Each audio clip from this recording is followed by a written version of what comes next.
सोचिए, आप किसी रोड पर गाड़ी चला रहे हो, पीछे लिखा हो ब्राह्मण, यादव पावर, राजपूताना या फिर जाट बॉय और यूपी पुलिस आपका सीधा चालान काट दे। जी बिल्कुल सही सुना। योगी गवर्नमेंट ने एक ऐसा हिस्टोरिक डिसीजन लिया है जो कास्ट पॉलिटिक्स और कास्ट प्राइड दोनों को सीधा चैलेंज करता है।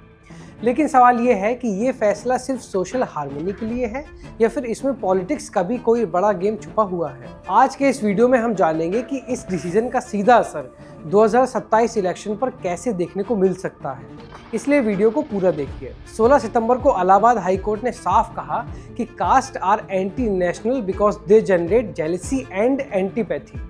कोर्ट ने यूपी सरकार को यह आदेश दिया कि एफआईआर, अरेस्ट मेमो, चार्जशीट या किसी भी पब्लिक रिकॉर्ड में कास्ट लिखने की जरूरत नहीं है। जस्टिस विनोद दिवाकर ने तो यहाँ तक कह दिया कि कास्ट ग्लोरिफिकेशन एंटी नेशनल है और अगर इंडिया को 2047 तक डेवलप्ड नेशन बनाना है तो कास्ट सिस्टम को खत्म करना ही होगा। लेकिन क्या कास्ट को रिकॉर्ड्स में से हटाने भर से सदियों पुरानी कास्ट बेस्ड पॉलिटिक्स सच में खत्म हो जाएगी? हाई कोर्ट के इस आदेश के बाद यूपी के चीफ सेक्रेटरी ने लेट संडे को एक 10 पॉइंट डायरेक्टिव जारी किया, जिसमें साफ कहा गया कि अब कास्ट बेस्ड रैलीज या मीटिंग्स पूरी तरह से बैंड होंगी। गाड़ियों पर कास्ट बेस्ड स्लोगन्स, स्टिकर्स या नाम लिखे तो चालान किया जाएगा। पुलिस रिकॉर्ड से कास्ट डिटेल्स हटाई जाएंगी और सिर्फ पेरेंट्स नेम मेंशन किया जाएगा। और एनसीआरबी के क्राइम ट्रैकिंग सिस्टम से कास्ट वाले कॉलम को डिलीट करने की तैयारी की जाएगी। सोचिए, जिस स्टेट में कास्ट ही पॉलिटिक्स का सबसे बड़ा हथियार है, वहाँ कास्ट रैलीज बैन होने का मतलब कितना बड़ा पॉलिटिकल अर्थक्वेक हो सकता है। गवर्नमेंट का ऑर्डर सिर्फ सड़क या पुलिस तक सीमित नहीं होगा, अब सोशल मीडिया पर भी कास्ट ग्लोरिफिकेशन या कास्ट हेट कंटेंट डालने वालों पर आईटी एक्ट के तहत एक्शन लिया जाएगा। नोटिस बोर्ड्स, पब्लिक होर्डिंग्स या पॉलिटिकल प्रोग्राम्स में कास्ट बेस्ड स्लोगन्स या ग्लोरिफिकेशन पूरी तरह से बैंड होंगे। लेकिन क्या आपको लगता है कि ये फैसला ग्राउंड लेवल पर इम्प्लीमेंट हो पाएगा? क्योंकि यूपी में कास्ट सिर्फ सरनेम नहीं है बल्कि एक आइडेंटिटी है। यूपी इलेक्शंस अभी 2 साल दूर हैं, लेकिन कास्ट पॉलिटिक्स ऑलरेडी गर्म हो चुकी है। बीजेपी के एलाइज जैसे निषाद पार्टी, अपना दल, एसबी जैसी पार्टीज का पूरा बेस कास्ट आइडेंटिटी पर टिका हुआ है। वहीं ऑपोजिशन पार्टीज भी कास्ट बेस्ड आउटरीच को इलेक्शन का सबसे स्ट्रॉन्ग हथियार मानती हैं। ऐसे में अगर कास्ट रैलीज बैन हो गई तो ये पार्टीज तो सीधे हिट होंगी। अब सवाल ये है कि क्या बीजेपी खुद को कास्टलेस गवर्नेंस साबित कर पाएगी या फिर ऑपोजिशन इसे कास्ट सप्रेशन बताकर नया नैरेटिव खड़ा कर देगी? और यहीं से शुरू होता है असली पॉलिटिकल चेस गेम। कोर्ट ने अपने फैसले में डॉक्टर BR अम्बेडकर को कोट किया, pride must lie not in caste but in character.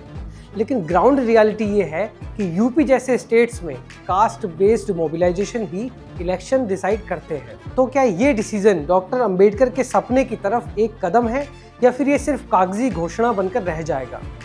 लेकिन सरकार को इस फैसले को इम्प्लीमेंट करने में कुछ बड़े चैलेंजेस भी फेस करने पड़ सकते हैं, क्योंकि गाँवों में गाड़ियों से लेकर घरों तक कास्ट आइडेंटिटी को दिखाना एक स्टेटस सिंबल है। वहीं पुलिस सिस्टम में कास्ट प्रोफाइलिंग इतनी गहराई तक बैठ चुकी है कि इसे ओवरनाइट बदलना आसान नहीं होगा। और पॉलिटिकल पार्टीज इस फैसले को फ्रीडम ऑफ एक्सप्रेशन के खिलाफ भी बता सकती हैं।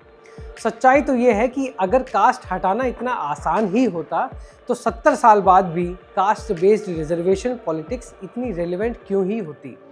और यूपी का ये फैसला सिर्फ एक स्टेट तक सीमित नहीं रहेगा।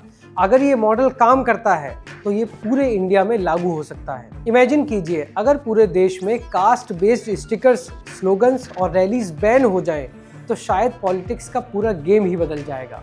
लेकिन क्या कास्ट पॉलिटिक्स के बिना इंडिया में पॉलिटिकल पार्टी सर्वाइव कर पाएंगी? और यही है सबसे बड़ा सवाल। तो दोस्तों, यूपी का ये कदम कास्ट बेस्ड डिस्क्रिमिनेशन के खिलाफ एक बड़ा सिग्नल है, लेकिन इसका असली टेस्ट ग्राउंड पर ही होगा। अब देखना ये होगा कि लोग अपनी सेंचुरीज ओल्ड कास्ट आइडेंटिटी को छोड़ने को तैयार होंगे भी या नहीं। अब आप बताइए, आपको क्या लगता है कि कास्ट बेस्ड पॉलिटिक्स और रैलीज को बैन करना सही स्टेप है? कमेंट सेक्शन में अपनी राय जरूर बताइए और ऐसी ही एनालिसिस के लिए बजर बट्टू दुनिया को सब्सक्राइब करना ना भूलें।